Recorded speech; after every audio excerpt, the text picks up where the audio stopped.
Hello students, इस video में हम एक्सप्लेन करेंगे कुछ important facts about atomic mass.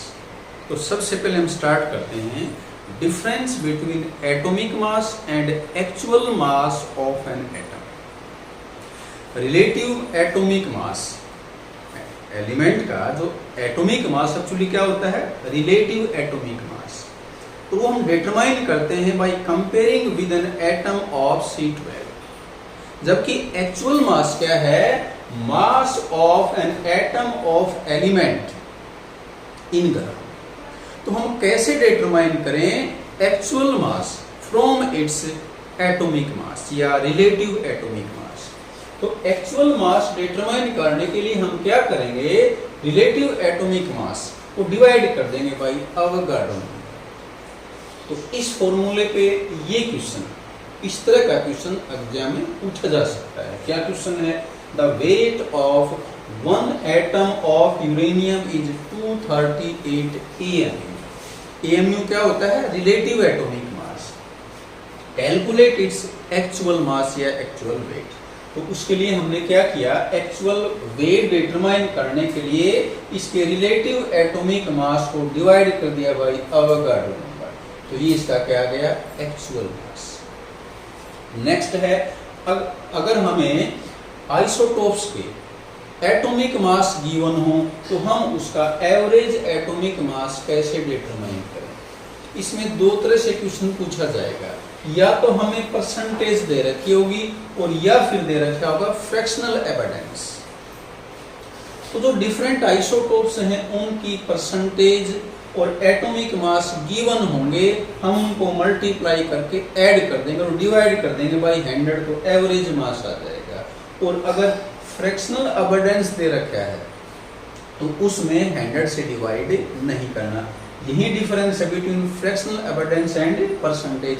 अगर हम फ्रैक्शनल एविडेंस को 100 से मल्टीप्लाई कर देंगे तो क्या आ जाती है, परसेंटेज, और वाइस वर्सा।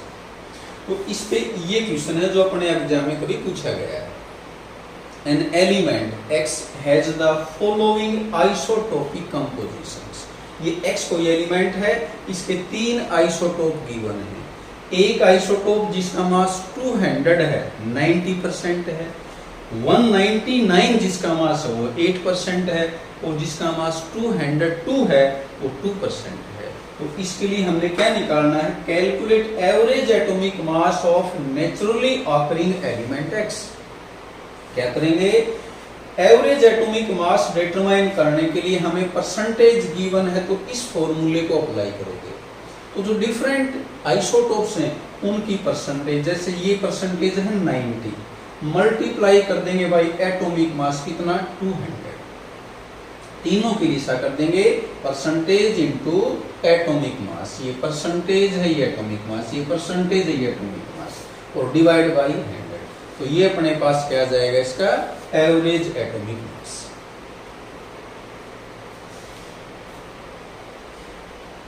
नेक्स्ट क्वेश्चन ले रहे हैं, ए compound contains 10 raised to power minus 2% of phosphorus.